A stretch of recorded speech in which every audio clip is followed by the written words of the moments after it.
Salut tout le monde, c'est Maureen, j'espère que tout va bien pour vous. Ça faisait un petit moment que j'avais pas tourné de vidéo, tout simplement par manque de temps. Au mois de février, il n'y a pas beaucoup de vidéos qui ont été publiées, j'en suis désolée. Je ne sais pas comment se passera le mois de mars, j'essaierai de tourner un maximum de vidéos, je ne me force pas, j'en fais si j'ai des choses à vous dire, si j'ai des choses à vous présenter.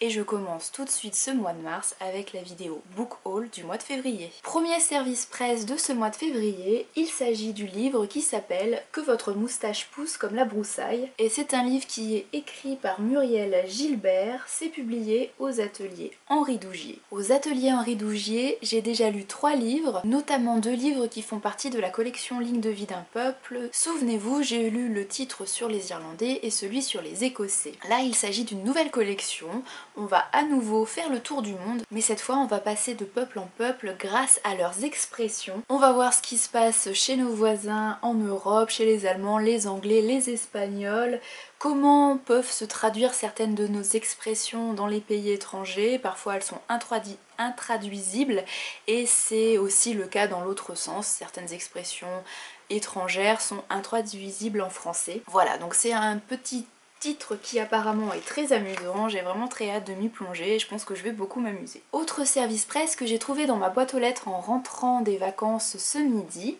il s'agit du premier tome du livre de l'énigme, premier tome qui s'appelle Source des tempêtes. C'est écrit par Nathalie Do et c'est aux éditions des Moutons électriques que je remercie pour cet envoi. Une nouvelle fois, il s'agit d'un livre absolument magnifique, c'est un gros pavé qui fait plus de 400 pages. Je l'ai un petit peu feuilleté, j'ai vu qu'il y avait une super jolie carte au début. D'ailleurs, je sais pas, mais alors je sais pas si je suis complètement obsessionnelle, mais je trouve que ça ressemble quand même pas mal à l'Irlande. Je sais pas ce que vous en pensez, avec justement une espèce de séparation au nord, Irlande du Sud, Irlande du Nord. Alors je sais pas si je suis un petit peu obsessionnelle sur le pays, mais bref, moi je trouve que ça ressemble à l'Irlande, je sais pas ce que vous en pensez. Il s'agit du premier tome d'une saga de fantasy, on nous parle de magie, apparemment on va suivre 2 frères, ça va être une histoire fraternelle, de quête, apparemment il va y avoir une énigme à résoudre, dans un monde fantasy, donc dans un monde inventé. La 4e de couverture ne nous laisse pas apercevoir beaucoup de choses, mais j'ai très hâte de lire ce livre puisque je n'ai encore jamais lu Nathalie Do, qui pourtant m'a vivement été conseillée, notamment sur ses écrits féeriques que j'ai très hâte de découvrir. Bref, je pense que je la découvrirai en premier lieu avec ce nouveau roman, avec ce premier tome, et j'ai très hâte de m'y plonger. Autre livre magnifique reçu au mois de février, il s'agit du Carnaval au corbeau de Anselme Hochkorn aux éditions du Chat Noir. Alors c'est pas vraiment un service presse puisque je l'ai déjà lu, je faisais partie des bêta lecteurs de ce titre, donc je l'ai lu dans sa première version, enfin c'était pas vraiment sa première version mais dans une des premières versions, et donc j'ai eu la chance et je remercie énormément Anselme Hochkorn de recevoir la version terminée et je suis super contente puisque le livre est magnifique et qu'en plus il est publié aux éditions du Chat Noir, une maison d'édition que j'affectionne tout particulièrement. Je suis super contente que Anselme Hochkorn fasse partie des nouveaux auteurs des éditions du Chat Noir. Comme vous pouvez le voir, c'est un ouvrage qui diffère un petit peu des autres livres de la maison d'édition puisque c'est un ouvrage qui est relié, donc en dur, et en plus le format est un peu plus grand que les livres habituels de la maison d'édition.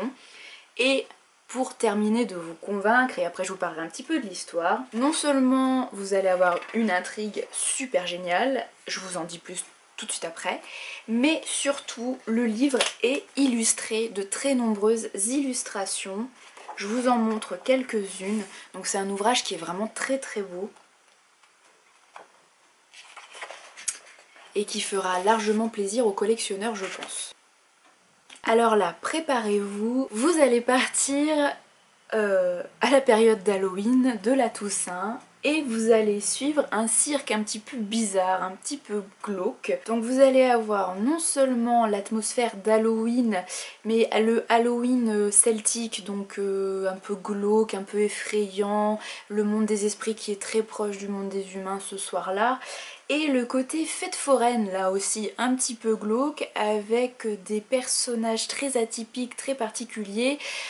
vraiment dans l'ambiance du film Freaks, Monstre je crois, ça a été traduit, ou je sais même pas si ça a été traduit, film que je n'ai jamais vu mais dont j'ai beaucoup entendu parler et j'ai vu quelques images. Vous savez, en fait c'était ces hommes et ces femmes qui étaient montrés au public parce qu'ils avaient des particularités particulières, des nains, des femmes à barbe, des hommes troncs, bref, des choses un petit peu bizarres.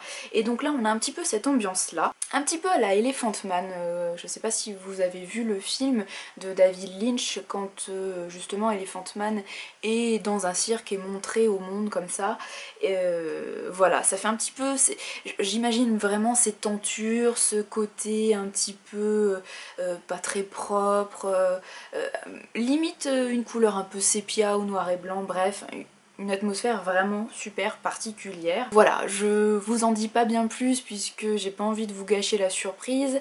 Ce que je préfère le plus dans les livres d'Anselm Oshkorn, ce sont les atmosphères super bien rendues, et là encore, c'est ce que j'avais retenu de ma lecture en bêta lecture lorsque j'ai découvert le titre, et j'ai hâte de m'y replonger pour découvrir la version terminée, vraiment avoir le livre entre les mains et pouvoir profiter de toutes les belles illustrations en même temps que ma lecture. On continue au Chat Noir, j'ai passé une petite commande, en fait une précommande, puisque j'ai pris 2 des nouveaux titres des éditions du Chat Noir, 2 titres qui sortaient au mois de février. J'ai pris Palimpseste, le premier tome qui s'appelle Impressionnisme de Emmanuel Nounk, et Âme ténébreuse, cœur lumineux, qui est un collectif, c'est un hommage à la romantique fantasy. Alors pour Palimpseste, c'est un premier tome qui va se dérouler à Paris à la toute fin du 19e siècle, en 1894 exactement, donc au moment de l'industrialisation, au moment des grandes expositions, la Tour Eiffel, etc. Donc toute une atmosphère, toute une ambiance qui me plaît beaucoup. Et là, ce qui me plaît encore plus, c'est qu'on va partir un petit peu du côté de l'art, puisque l'intrigue va se dérouler au musée du Louvre, et tout va commencer avec l'arrivée d'une statue d'une Pythie qui va provoquer des événements un petit peu étranges dans ce Paris de la fin du 19e siècle. Quant à ce recueil qui rassemble des noms tels que Valérie Simon, Anne-Laure, Cécile Guillot, Lizzie Blaiseau, Denis Labbé, Lucie Chenu, Vincent Tassi, Sophie Tabat, Sarah Doc et Hilda Alonso, j'ai craqué pour la couverture qui est quand même absolument magnifique, il faut bien l'avouer. Et en plus, apparemment, ce sont des nouvelles qui mettent en avant des femmes fortes, des femmes de l'héroïque fantasy, et ça me parle. Voilà, il ne m'en fallait pas plus. De toute façon, je fais un petit peu la collection des titres de la maison d'édition du Chat Noir. J'ai quasiment tous leurs titres, quoi qu'il m'en manque quand même quelques-uns parce que les publications se sont un petit peu accélérées ces dernières années, mais j'en ai quand même une bonne vingtaine, trentaine, je dirais presque. Ah ouais, 25 on va dire, on va couper la poire en deux. Non mais presque 30 je pense.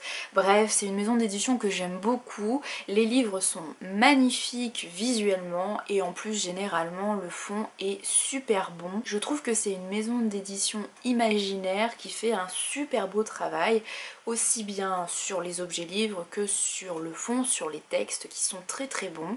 C'est à la fois original, recherché, et en même temps ça reste des textes qui sont abordables, qui sont fluides. C'est un juste milieu entre les textes trop compliqués, trop pompeux, et le côté trop simpliste. C'est vraiment un juste milieu que j'adore, et en plus les atmosphères, les univers qui sont publiés par la maison d'édition du Chat Noir sont généralement des imaginaires qui me correspondent et qui me parlent beaucoup, donc je ne suis jamais déçue, j'ai jamais été déçue par un titre des éditions du Chat Noir, et je ne peux que vous conseiller de vous tourner vers leur catalogue. Autre petite maison d'édition mise à l'honneur au mois de février, il s'agit des éditions Voyelles que j'ai déjà lues et que j'aime beaucoup. J'ai pas beaucoup de titres d'eux dans ma bibliothèque, mais j'ai profité du rendez-vous un mois, une maison, un achat organisé par Vision Livre qui mettait ce mois-ci les éditions Voyelles à l'honneur. J'ai profité de ce rendez-vous là pour compléter ma collection et pour prendre 3 titres. J'ai pris La Tour de Cécile Duquesne, qui est assez court et qui a eu un assez beau succès sur la blogosphère. puisqu'il est déjà sorti en numérique avant de sortir en papier et il a eu un beau succès en e-book. On va suivre une héroïne qui a 16 ans qui s'appelle Jessica, qui est enfermée en bas d'une tour et elle comprend que pour s'en sortir elle va devoir monter tous les étages jusqu'au sommet et au fil des étages elle va devoir se battre, affronter des dangers et découvrir quelques révélations un petit peu particulières. Apparemment c'est un page turner, c'est court comme je vous le disais, c'est écrit assez gros et a priori c'est super bien. En tout cas je fais confiance à Cécile Duquesne que j'ai déjà eu l'occasion de lire avec son titre des nécrophiles anonymes. Et j'avais beaucoup aimé son style, donc je suis très contente de la retrouver dans un nouveau titre. J'ai profité de cette commande pour prendre un ancien titre qui s'appelle La plume du Quetzalcoatl de Julien Pinson. Je trouve la couverture magnifique. Là encore les éditions Voyelles font un beau travail sur les illustrations, sur les objets qui sont très très beaux. Si vous aimez avoir de beaux livres dans votre bibliothèque, tournez-vous vers les éditions Voyelles. Alors là on va partir du côté de la Rome antique, je crois, si j'ai bien compris la 4e de couverture. Dans cette 4e de couverture je vois les mots déesse Athéna, Rome, une plume étrange, l'Empire romain, une enquête, des courses-poursuites, un faune vétéran, bref, plein de trucs qui me semblent vachement sympas et j'espère que ça va me plaire. En tout cas, l'ambiance, le contexte, l'atmosphère sont ce que je recherche en ce moment, donc j'espère que je vais accrocher. Enfin, dernier achat effectué lors de cette commande, il s'agit d'un nouveau titre des éditions Voyelles qui s'appelle Absyrial et c'est de Fabrice Chauliac. Là encore une couverture magnifique et c'est un peu ce qui m'a fait craquer. Alors là on part du côté de l'Islande à la fin du XVIIIe siècle, en 1783 exactement, alors que le volcan islandais Laki entre en éruption. Donc ça va ravager, dévaster une grande partie de l'Europe a priori, parce qu'il y a un nuage de soufre qui va recouvrir pas mal de pays, la plus grande partie du continent. L'élément le plus important, c'est que l'éruption du volcan va révéler une ville enfouie, une ville qui s'appelle Absyrial, qui laisse à penser que dans cette ville vivait une civilisation oubliée, ancienne, une civilisation vraiment très avancée, très riche. Voilà. Je trouve ça vachement intéressant, en tout cas ça m'intrigue beaucoup. J'en attends pas mal et j'espère que ça va me plaire, en tout cas j'espère que c'est à la hauteur de la superbe illustration de couverture. En ce mois de février je me suis fait un petit plaisir. Il y a un livre que je cherchais depuis un petit moment, mais je n'arrivais pas à le trouver d'occasion en France. Et en cherchant sur Amazon, bon je sais c'est pas bien, je l'ai trouvé d'occasion aux États-Unis. Et je l'ai trouvé pas cher du tout, même avec les frais de port, donc j'ai craqué. Et j'ai reçu Enfant Star, l'autobiographie de Shirley Temple Black aux éditions Michel Lafon. Et en fait, je sais pas si vous pouvez le voir, mais il s'agit d'une édition qui a été reliée par la bibliothèque qui devait prêter ce livre aux États-Unis. Voilà, donc c'est assez amusant. Alors je suis pas vraiment du genre à lire des autobiographies d'habitude, ça me passionne pas forcément, mais Shirley Temple, donc c'est la petite fille qu'on voit ici, c'est vraiment une figure qui me touche, qui m'a marquée. Pour ceux qui ne la connaissent pas, c'est une petite fille qui a tourné énormément de films aux États-Unis dans les années 30. En fait, elle faisait des claquettes et elle chantait, elle a commencé à 3 ou 4 ans. C'est une petite bouille qui a un sourire rayonnant, qui est super connue, et en fait cette petite fille elle a beaucoup tourné, je crois une quarantaine de films dans les années 30, puis ensuite de moins en moins, et puis quand elle a été ado elle a un petit peu lâché le cinéma, et ensuite en devenant adulte elle s'est mariée, elle a eu des enfants, elle a complètement coupé les ponts avec Hollywood et elle est devenue diplomate aux États-Unis, et je suis assez curieuse de découvrir un petit peu son autobiographie. Je suis curieuse de voir ce qu'elle va nous raconter de ses souvenirs, de sa vie. Shirley Temple est décédée il y a quelques années, en 2014 je crois, donc il n'y a pas très longtemps, à plus de 80 ans, elle a bien vécu, mais son décès m'a un petit peu relancée dans l'envie de voir ses films et d'en savoir plus sur elle. Je vous invite à aller voir les petits extraits de danse et de chant sur YouTube, il y a plein de vidéos, c'est très sympa. Et moi c'est un petit peu mon rayon de soleil, quand j'ai pas le moral, quand je suis déprimée, je me regarde une petite vidéo de Shirley Temple et bah voilà, ça va mieux, elle a un sourire solaire et voilà, c'est un petit peu ma thérapie quand j'ai pas le moral, et je vous invite à aller voir ces vidéos. Au mois de février, j'ai également reçu 2 trocs grâce au site TrocZone et je vous invite à aller vous y inscrire, ça marche par le système de points. c'est plutôt pas mal. Premier livre reçu, donc grâce au site, il s'agit du premier tome des chroniques de Mackellar Lane de Karen Marie Moning, premier tome qui s'appelle Fièvre Noire et c'est aux éditions J'ai lu.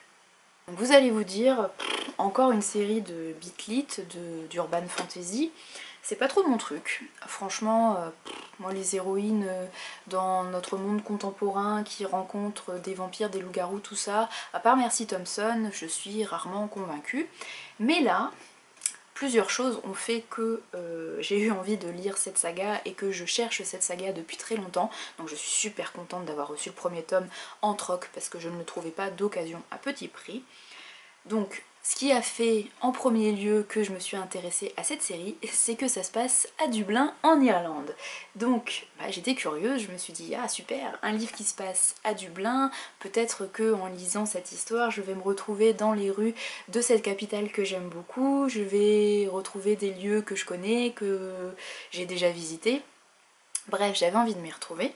Et en plus, j'ai appris un peu plus récemment que l'héroïne, elle va certes rencontrer des éléments fantastiques, mais elle va surtout être confrontée aux fées, au monde de féerie.